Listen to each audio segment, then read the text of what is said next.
Good morning, everyone. Today is Saturday, December 12th, 2015, and we welcome you all to our Bible study. We have a good one today on Nehemiah. So, Jeremy, go ahead. All right.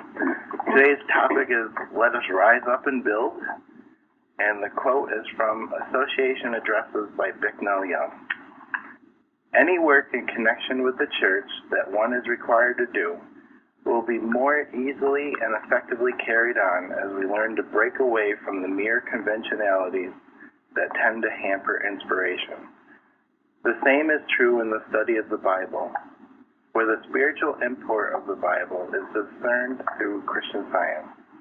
Without science, Bible study would at its best, only awaken and strengthen faith instead of establish understanding. Thank you. That's a good one. Thank you. And the first question is, who was Nehemiah? The governor of Israel. Judah. That's Gene. Well, he was King Artaxerxes' cupbearer. That too. And Artaxerxes was king of what? Persia. I mean, yeah, Persia. Right, Persia. So he was probably born in Persia, and with all the Jews that were in captivity, they were taken from Jerusalem back to Babylon. Sorry. Welcome. Thank you. So historically, where are we, Tom? Are the Israelites still in captivity? Yeah, most of them are still back in Persia. I mean, Ezra had taken some Jews back to Jerusalem before Nehemiah had gone back. So there already were Jews there that had returned. But they hadn't, they were, I guess, oppressed, and Jerusalem was still destroyed, and so that's part of the reason that Nehemiah was so sad, And he learned it from Hanani. Now, wasn't this about 100 years later after the first takeover of Jerusalem? Yeah, roughly. I mean, I have 70 years in my head, but something like that. Yeah. Well, there were 3 takeovers, I think, and then maybe 70 from the last one. Yeah, there were 3 deportations from Jerusalem to Babylon.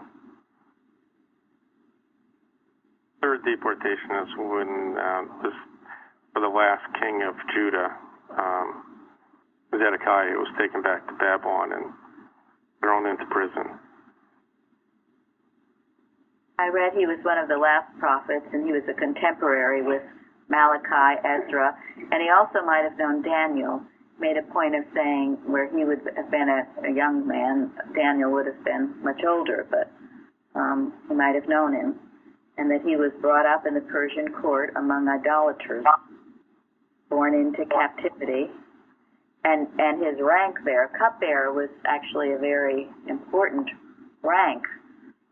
He was like the bodyguard to the king. He was very trusted. I mean, in reading this, you could tell the king thought a great deal of Nehemiah. And he also probably lived very well, in other words, with wealth and everything he needed, not poorly, but well, because he was close to the king in that way. So I think that's fascinating because in terms of material life and being a Jew in Persia, he probably couldn't do better in life. Absolutely. That's something pretty special about Nehemiah, in as much as his heart was to go back to Jerusalem and rebuild, even though he may have been living very comfortably where he was. Yes, it certainly does. It would speak to Nehemiah's thought that he had risen to such a position. Yeah, you just got the feeling that the king loved him.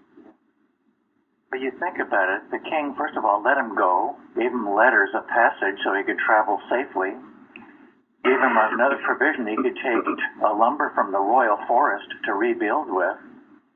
Imagine what Artaxerxes must have felt about Nehemiah. Maybe he saw in his heart that he cooperated with him so well. He noticed he was sad and he cared about it. One really important point to this story was, well, Nehemiah heard about Jerusalem and what happened to the wall and what it was like there. And then what did he do? And for how long did he do it? He prayed for about 4 months. Yes, thank you. He prayed for 4 months. He didn't go dashing into the king and say, oh my gosh, this is terrible. I got to go right away. I'm leaving. I'm out of here. I got to do this. He prayed for 4 months. And if any of you have ever had some pressing thing come to you, it shows a great deal of, well, waiting on the Lord, shall we say. 4 months he prayed. And, you know, in that time, God was fixing things, really, if you want to put it that way. But perhaps if he had come rushing into the king right away, the king would have said, hey, no way I'm doing this. Forget about it. But because he prayed 4 months, and I'm sure it was deep prayer, God was working in all the camps to get everything prepared and right and ready.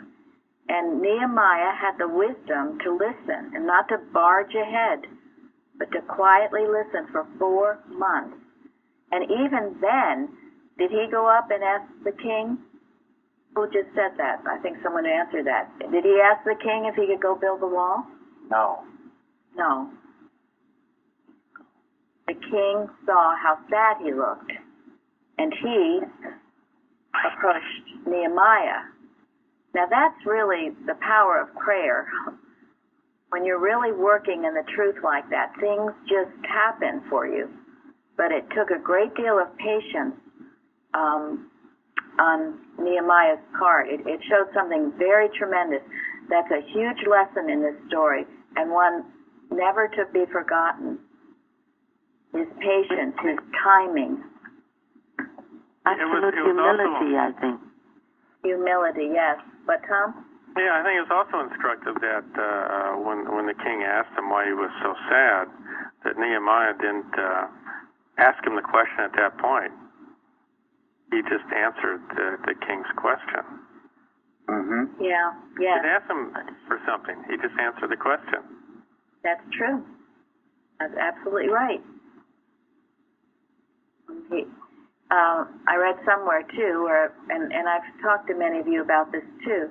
Nehemiah prayed before, during, and after. Unceasing prayer for this job to be done. And I'd like to mention here too, I think I told one of you this week, but years ago, we had a member of our church who lived in California, and he was the janitor of, I believe it was the first church of Christ Scientists in Los Angeles. And when that great and big church closed, this man, and he told this testimony, we were all weeping through it, he said when that big church closed, he got down on his knees. He was the one who had to close it. Because he was the janitor, he was the janitor of this church, and he was the one who had to finally close the church. And he got down on his knees and he said, please, dear God, save Christian Science. And he was weeping. When he gave that testimony, you could hear a pin being dropped. And he came, of course, to Plainfield, and he spent his remaining years here working for this cause. But this is the type of prayers our church is built on. And this was the prayer of Nehemiah. I mean, he wept. He felt so strongly, so much. It wasn't just, oh, well, this is too bad. This just got to him so deeply. And those kind of prayers, God hears. And so we too can say this prayer, Dear God, dear Lord, save Christian Science, keep it pure, and let Christ's Christianity be spread throughout the earth. I thought that was so instructive. You know, I can be working through something that's making me unhappy or difficult or whatever, and you know, if you pray for it and then all of a sudden magically things don't change, I mean, you know, think of what Nehemiah went through. 4 months of it. Patience. Yes. Strong faith. Didn't matter. I mean, all that mattered really was God. I mean, you know, this book starts out with talking about God's covenant, you know? True, yeah, it does. The covenant being made. And also, I mean, I don't know whether we'll get into this later. So what were some of the elements of this prayer that he prayed to God? First, he wept and mourned for many days. That's a major element of it, to feel so deeply. When you pray, you should feel deeply. It's not some superficial a list of things you want God to do. You should feel so deeply and want to align yourself up with God and His plan and His will for the whole situation. Well, he repented for himself and for his people. Thank you. Yeah, his prayer was for all of Israel, wasn't it? Yeah. Acknowledgement of the sin of the nation. That's a very important point, too. And we can pray this way for our nation. Think about it. Ask God's forgiveness of our sins for ourselves and for our nation. This prayer is a masterpiece, and to feel it deeply. Look what happened. Look what was accomplished by it. One man. And yeah, the importance of admitting the sins. You don't just jump over that and say, hey, I'm the man, I'm the one to do this. He admitted the sins, and there were many sins going on with idolatry and other things. He had to admit that for himself and for country. Anything else in the prayer? Oh, just to add to that, a little bit later, when it turned out that a lot of the ruling class of Jews had enslaved some of the other Jews through taxation, etc., he himself into the position of taking responsibility for that, even though there was no way he could have, because he was in Persia, not in Jerusalem. Thank you.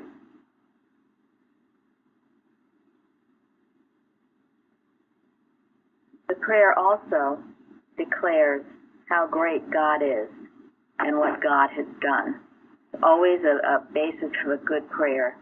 You start out with acknowledging God and His power, how great He is, and all that He has done. That's praising, that's establishing the power, the omnipotence of God. Very, very important in any prayer. That's the prayer of affirmation that Mrs. Eddy speaks of. And as Tom said, he did start out mentioning the covenant with the people. To those who kept His commandments, however, that is the covenant. If we keep your commandments, God will keep His covenant to us. Is that right? Yes. How it works. That's how it works. Yes. So you think of these elements in prayer, and think about praying for our country.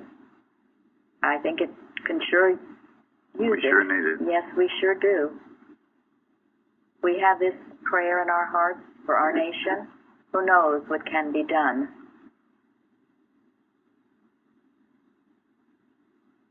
I heard something say once in response to the issues of this country, whatever He just simply said, the thing that's needed most is a stronger Christianity. Absolutely. No mention of specific denominations, just a stronger Christianity. I think if that's what we keep our focus on, it will be well done.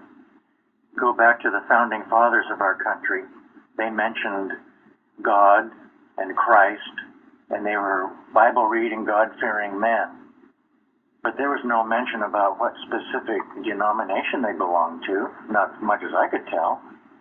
It was just heartfelt, simple as that. I remember reading somewhere, should they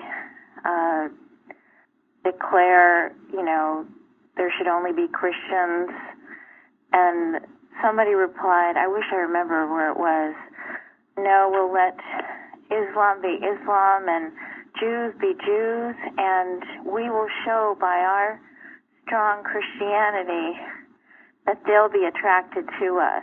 So it's not like they wanted to say there can't be other religions. They said by our example, they will see what being a Christian is.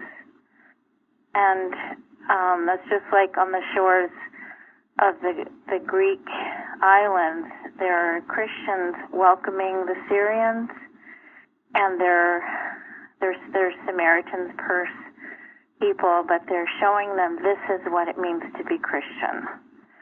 I just think that's so beautiful. It is. It absolutely is. And as we've said, when there's lightness, the darkness cannot come. But that lightness must be strong and powerful from God. And it can't be weak and wishy-washy or do-goody. It has to have the law and the principle behind it. The laws of the commandments and also the Beatitudes, the Sermon on the Mount. But that is it. And if we focus on that, otherwise you can get into so much stuff. When you said that, Suzanne, it reminded me of Jesus' statement where he said, let your light so shine before men that they may see your good works and glorify your Father which is in heaven. Notice that it did not say, see your good works and glorify you. Or your religion. Or anything else, or but in your a personal sense. To glorify your Father which is in heaven. Hath not one Father made us all? Are Sana and Tom here? Yeah. Okay. They sent me something. I think Parsons has also sent it to me, too, about someone. Do you want to tell about it briefly, one of you? Okay. Yeah. It was really quite it was actually a testimony. And about 1990, during some, I can't remember the country anymore, Rwanda. Oh, Rwanda, okay. And there was great terrorist kinds of activities, and these people broke into this house of this man, and in the middle of the night, and he immediately was able, after seeing them in the hallway, he totally lost his fear, and he said it was like lightning. It just came so immediately. He said it was love and life. They're indestructible and permanent. He said, I am the idea of life, God, indestructible. And he said, this life, one could not menace itself, kill or assassinate itself. And he saw it in them. He saw it in himself. He saw nothing of what was going on. He had such a pure sense of the Christ, of his spiritual identity. And they told him to go into the bedroom and lay on the beds with the rest of the family. His little daughter started crying, and one of them said, cut off her head. He did not respond humanly in any way. He kept a spiritual sense of who they were, what they were, and knew this could not happen. And it did not. And then they said, well, we'll take the father's head first. And he rejected that, again, maintaining this great sense of spiritual identity for them and him.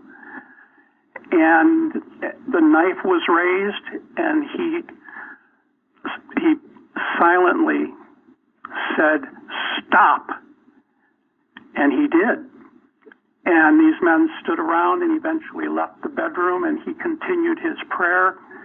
And when they returned, they were totally different people. They were calm. They sat, they talked, they confessed all of their evils that they had done. And a couple of hours later, they left and the house, and without doing any damage at all. And the neighbors, what was really kind of cool is some of the neighbors had seen these people come in to the house and expected that they would have to bury the dead in the morning. And when they saw them and how calm they were overwhelmed. And these people, this family, conducted Christian Science services in their home. And the next Sunday, it was jammed. These people were, the neighbors were so, everybody came. And I had just not stopped thinking about that and how my thought just has to be, like you've been already explaining on earlier, is we have to see them in their true light. And if we do, the power of that will heal anything. It was awesome. Thank you very much. And there have been other examples of that. This John Wyndham in a prisoner of war camp who had a similar experience. There are many examples, actually. The power of Christ to heal and save and redeem. So let your light so shine is right. And then if we, one candle brightens a room, what if we have many candles? There was something else. I think it was Linda who sent me an article about the two different treatments of error. Linda? Is it you? Not remembering right now. All right, that's all right. Well, one is there is no sin, okay?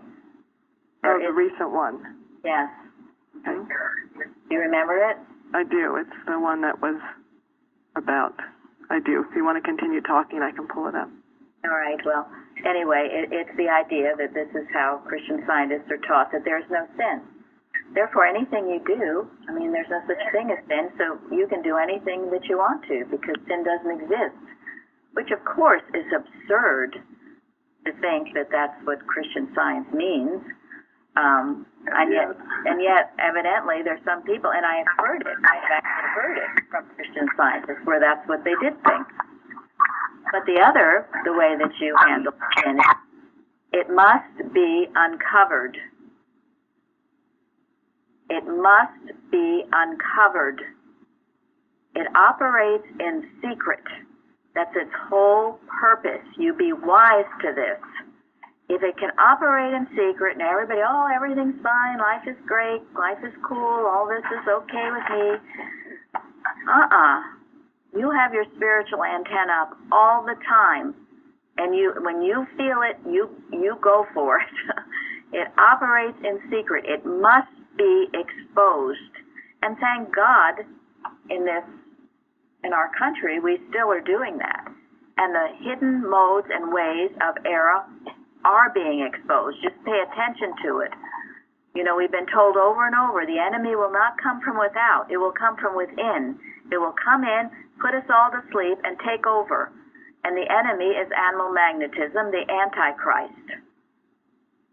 So you don't let it happen. You uncover it to be destroyed.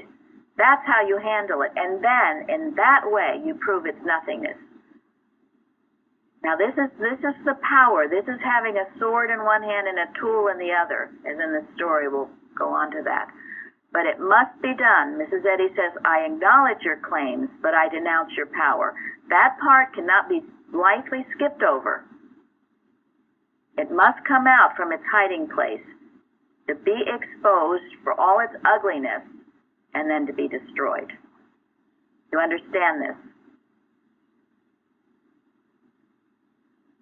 Whoops. Well, if there was no sin, there would be no reason for Christian Science. So Well, true.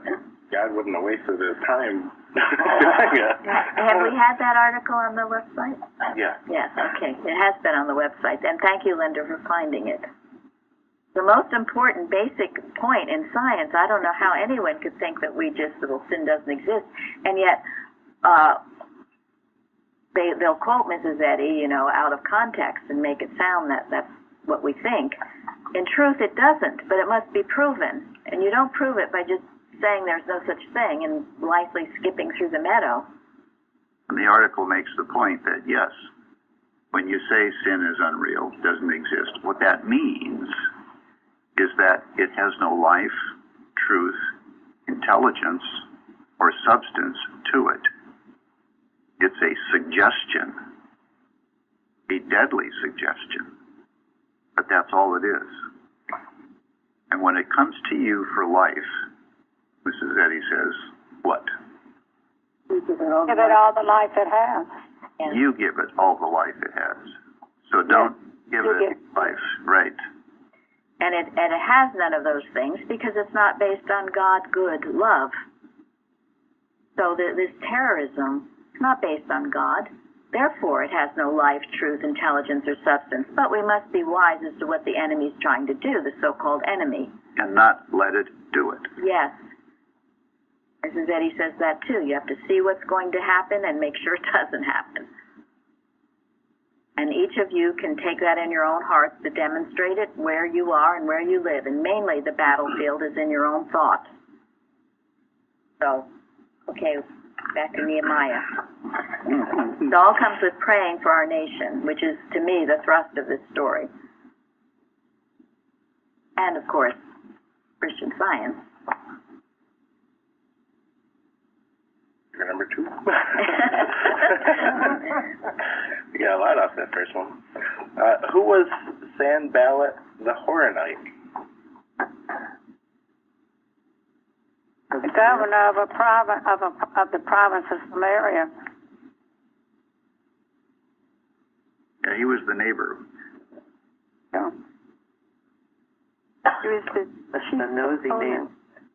Nosy man. The nosy neighbor, the jealous neighbor. Yeah, the jealous neighbor for sure. I read that he also worked for the king. Just say I didn't know that. Is that true, Tom? Do you know that? I didn't read that, but that's interesting. What? Could have. Well, he was a governor under the Persians. Yeah. I'm not sure. It's also, you can also see him as a type of animal magnetism. And why is that? What did he do? What did he do, he and his friends? Taunted them. Told them Yeah. they couldn't do it. Yes, thank you very much. Threatened them, tricked them. Accused them of rebelling against the king. Yeah, and they were relentless. Everything they could think of. Everything they could think of. And what was their intent? To stop the them. work. Yes. And so what was Nehemiah's response to all of this? Not coming down. He wouldn't listen. Yes. He says, I am doing a great work so that I cannot come down. Why should the work cease whilst I leave it and come down to you? Yes. These statements have them burning in your soul, okay? And it is true, it was written on the forum how this story of Nehemiah, also Gideon's band, was of great comfort to us during the law case years because we were ridiculed. But the point being is we still are. We still are in this warfare. So all of this is every bit as relevant now as it was then. And so think of the ways. Have you ever been scorned? Ridiculed? That's a mighty weapon, isn't it? So you have to see it as that. You said about animal magnetism. I read that Sanballat was connected with the Assyrian sin ballad, and it means sin has vivified, or sin endued with life. Wow. Mm. Thank you. Mm-hmm. Yeah, you have to see it as that. If you just think, oh, someone's mocking and ridiculing you, and therefore you get your feelings hurt and think, oh gosh, I must be doing something wrong. Well, you're just buying into the animal magnetism that's trying to work on you. And it can come as a person. It can also come as a relentless suggestion. I know. The other thing that I read that Nehemiah did, he armed his people, and then when they were harassing him, all of them, he said, remember the Lord, who is great and awesome, and fight. Isn't that great? I love that. Thank you, Shardy. All of these passages are just great. Yeah, that's when he says great and terrible again, I think. Yeah. And I read one of the reasons why he used the word terrible was to build it in his mind that, hey man, we're just as great and terrible as you might be trying to say you are. So back off, buddy. It's so meaningful, though, that they refuse to go down to the plane of Ono. That is, they refuse to go down to error's level and fight it there. They didn't forget who they were, what they were doing, who they were doing it for, and why they were doing, and they kept on. Yeah, I wondered if that's where the phrase, oh no, comes from. I was thinking the same thing. Okay, so one of the attacks was the ridicule and the scorn. Oh, what are you doing that for? Who are these bunch of people? You got to be crazy to do that. Those feeble Jews. Those feeble Jews. Okay. Then another way. Okay, you come down. Let's all talk together. A kumbaya thing. Come on down. We'll read in the plane of Ono and just talk. What happens when you do that? You're coming down to their level. You need to stay up. Like falling asleep. Yes. You see what you need to see. What was that, Florence? I said you cannot see what you need to see. That's true. What happened when Eve had a conversation with the snake, little snake? It's all over. And you know when you're talking to someone like that, it's very mesmeric. They'll sound so reasonable. You know, you get down, you start talking. Oh yeah, they're probably right. They're making some good points. That sounds great. They're mesmerized, and their intent is to mesmerize you.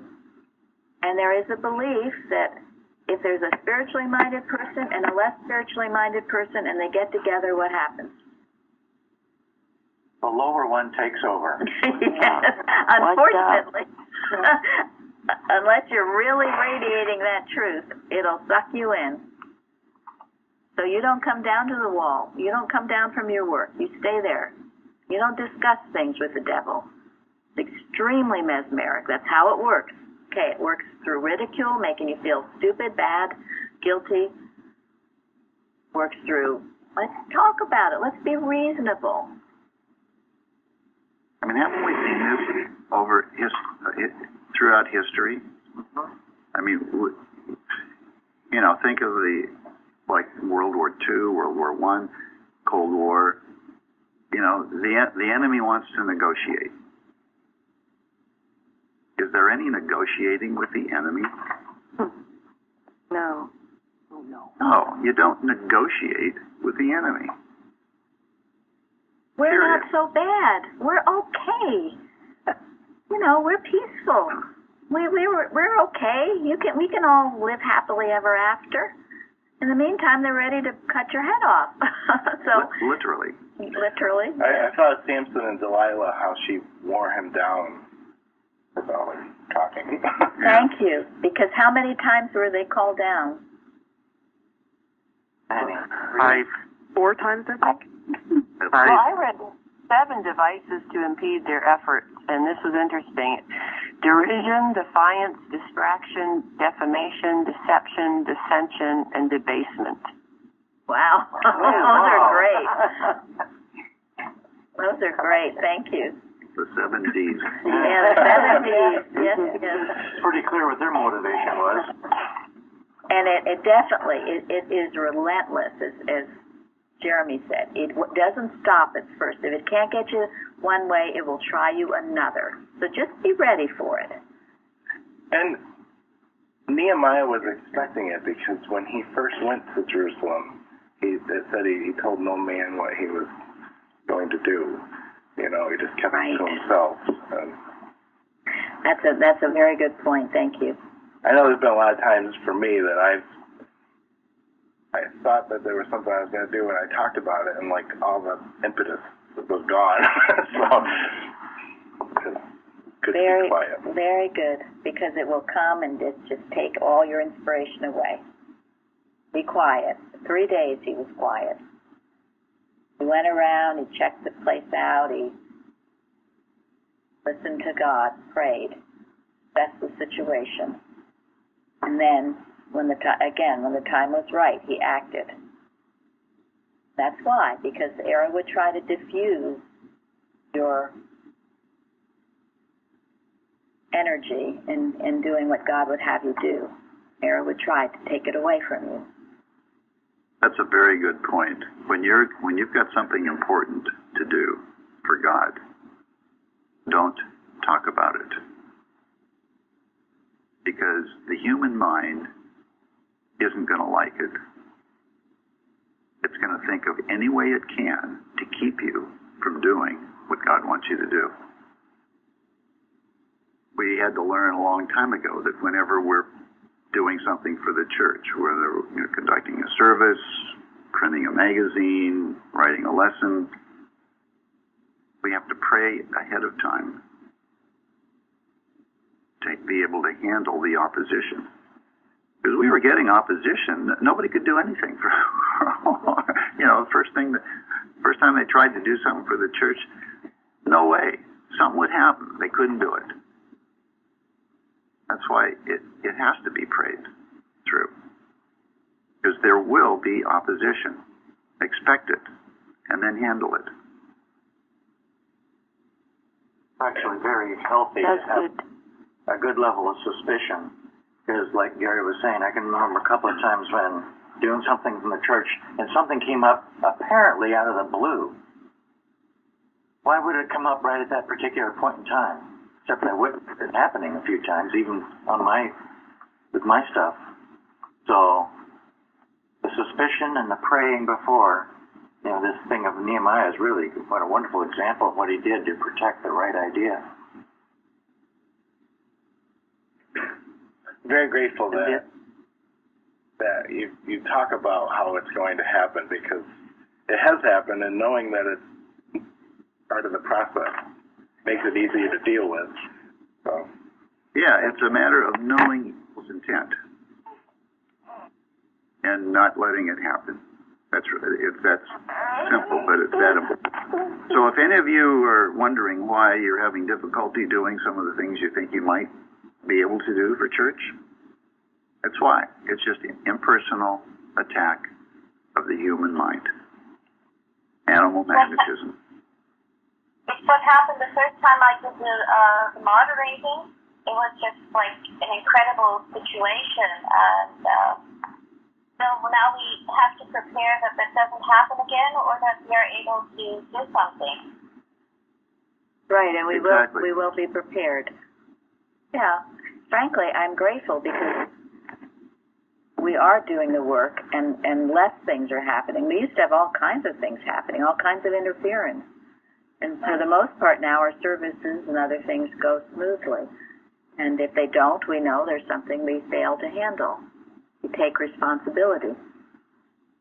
That's why it's important to handle the thought of the international influence and the outreach, because that's what I think is what ERA is trying to circumvent.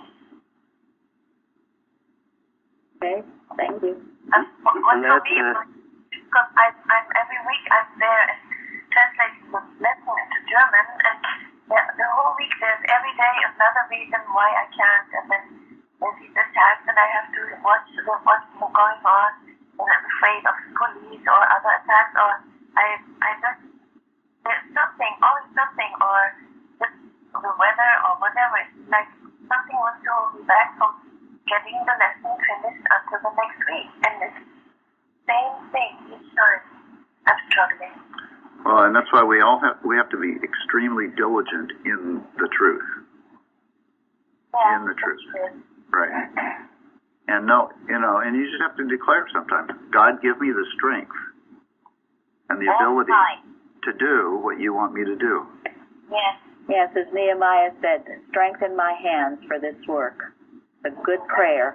Yeah. And they had a tool in one hand and a weapon in the other. So what did that mean? They were taken care of. They were protected. Their weapon was to fight. Their tool was to work. Yes. And we must have that sword too. We must be willing to fight.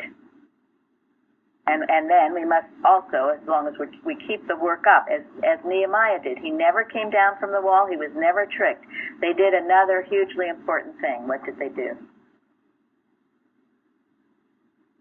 To try to get him hide in the temple. Well, yeah, but that's not what I'm looking for. What did the workers in Nehemiah do? Oh, okay. They set up. They stood watch for each other, and they took turns. Yes. Day and night. Day and night, and they didn't even take their clothes off. Thank you. They were that diligent. It was not one of these 8-hour work jobs. They worked continually, and they watched. They watched, which is what we do and must continue. Sword in one hand, weapon in the other. A tool in the other. Two weapons. Two weapons, one tool. No.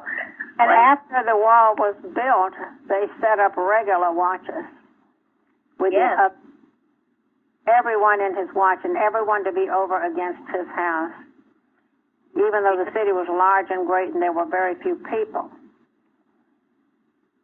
And they were wise about when they opened the gate. Right, only in the daylight. Let not the gates be opened until the sun be hot. Always on guard, huh? Always on guard, yes. So let's make sure we cover all these. They were mocked and ridiculed. They were told to come down and be reasonable. Let's talk about it. And then they were, Nehemiah was accused of what? Rebelling. Yes. Yep. They were going to go back to the king and tell the king that Nehemiah was a traitor. That's pretty. So what I saw happening through the story was they started with a subtle thing, and then when that didn't work, it kept building up higher and higher and higher. Absolutely. As well as the other one was they tried to have war against them, which is why they got the sword and tool, but they never came down from working. They tried to fight them. They tried everything they could. As Elizabeth said, all those lists of D's, a few others. So you have to be somewhat prepared for this kind of an attack. If you do anything, air is just going to try to trip you up any way it can. Be too wise for it. Don't come down from the wall. Keep praying. Keep watching. Ask God to strengthen your hands for the work. Anything that's ever been achieved of value has been done in this way. Only. Not by vacationing and not by, whatever other temptations there are, but by working. Work, work, work, watch, and pray. Who said that? Mary Baker Eddy. Yes. We talk about the enemy from Sanballat and coming from without, but he also had other things to contend with. There were noble Jews that were in the city, but had affiliations with the enemy from outside. They had family members that married outside. So Nehemiah had to contend with them too. straighten things out with them, besides the rulers of the neighbors. Yeah. I think he was also trying to treat the Jews better, and they didn't like that because it would lessen the amount of taxes and stuff that they were getting from them. I read that one of the commentaries. Thank you. Taxes hadn't been going to rebuild the wall. Yeah, what were they using the taxes for? I know, probably For their own personal gain. Yeah, their own personal gain. That's the old story. To pay their own cupbearer. So there's people that owned fields out there, but then had to mortgage them, and then the noble Jews lent them money, and then really stuck it to them, made life hard for them collecting the mortgage. Nehemiah steps in and had all the debts forgiven to unify and unite this nation. And had a priest come in to get that contract down. I like how specific he was with everything he had to do. Yeah, he didn't leave anything to chance. There were only a few times in this that he wasn't specific about something. And like I was thinking about how when he told the king that he wanted to go to Jerusalem, he didn't say Jerusalem. He said to the place where his father's sepulchres were or whatever. So, you know, I think he knew his audience too whenever he was talking. That's a good idea. Yeah, very good point. One other way they tried to trick him and get him down from the wall is they sent a prophet. Oh, and valid servant who pretended to be a prophet. Exactly. Exactly. Pretended to be it, trying to trick him. Again, the only way you get around these things is your spiritual sense. Because if he had thought, oh wow, a prophet, whatever he says, he's another prophet, he's going to speak to me about things of God. Well, no, he was sent there to trick him. They thought to do him mischief. Yes. Anybody else on any of what we've been speaking about? Well, we've sort of been getting into the next two questions. Okay, go ahead then. Well, number 3, how was the work of Nehemiah and the Jews threatened? I think we covered that one. Oh yeah, I would say. So. Yeah. And number 4, how was the purity of why was the purity of the Jews so important?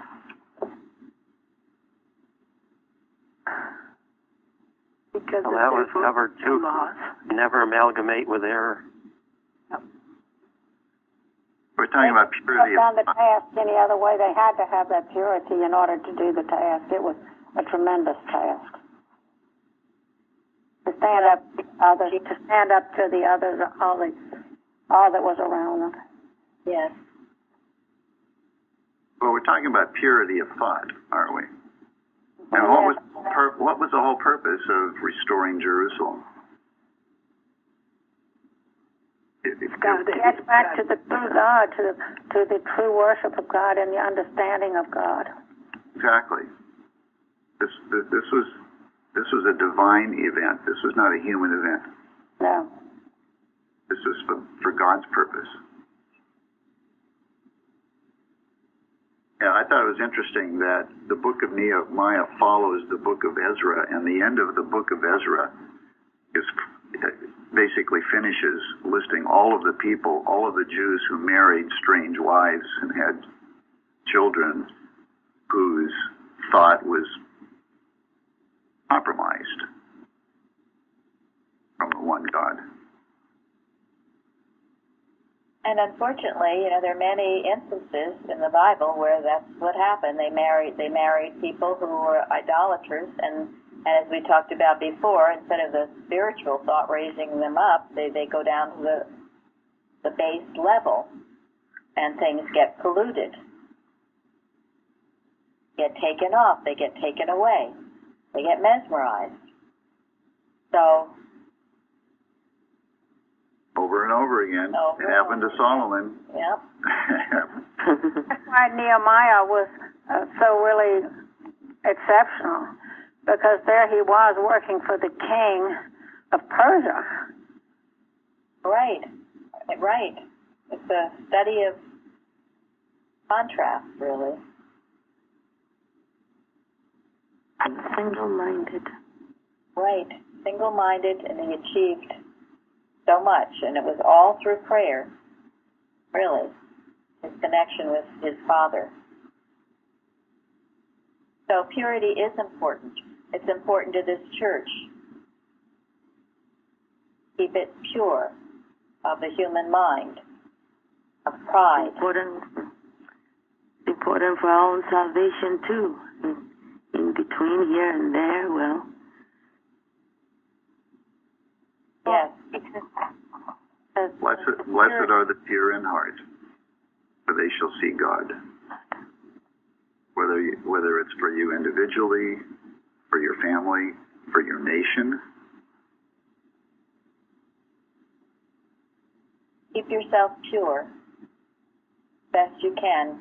We talk about keeping your slate clean at the end of the day. Make sure you don't have any harboring resentments and other things.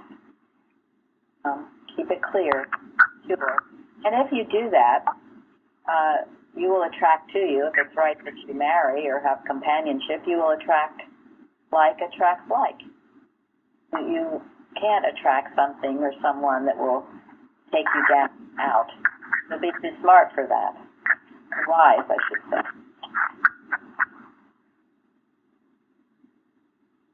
More about this? Still under the king's power on a material sense, Nehemiah was able to purify and do great things on the spiritual sense, so it was irrelevant to who was over him from material viewpoint. Yeah, and he probably had some good training, because he may have overlapped a little bit with Daniel and Daniel's friends, and that, I'm sure, must have made a very strong impression on him. So there was a thread of the truth, as best they knew it, running through the Jewish history here, even in their captivity.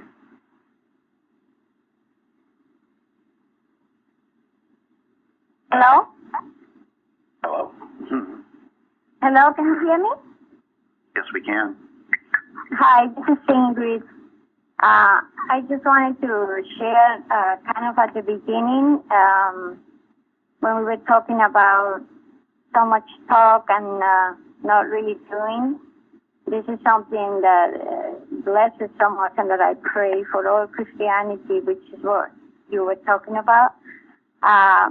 When it says, when Jesus said, by their fruits you shall know them. And a lot of times, either the students of Christian Science or Christians, whatever, it is all about talk and the sermon and whatever, but the deeds are kind of few sometimes, and that's something that has blessed me a lot to stick to this. We should be known by our fruits, not by whatever else, the big buildings, as we know, or talk or whatever. And then also a great quote, faith is dead without deeds. And I pray almost every day for those two things, for Christians and especially students of Christian Science, like myself, Paris, and everybody else. And it's just such a big blessing, and we need it so much. I just wanted to share that. Thank you so much for all of you sharing. Thank you. You're welcome. Yeah, I just wanted to say, I'm so grateful for science and these Bible studies making all these stories in the Bible clearer, because looking at Nehemiah as I would have before, I'd been like, that's awful mean that they kick these people out, and just thinking about it as person. So I'm grateful to have this difference, and it makes a difference, and it makes it important now. So. Okay. Yep. All right. Question number 5. What did Nehemiah do after the wall was finished?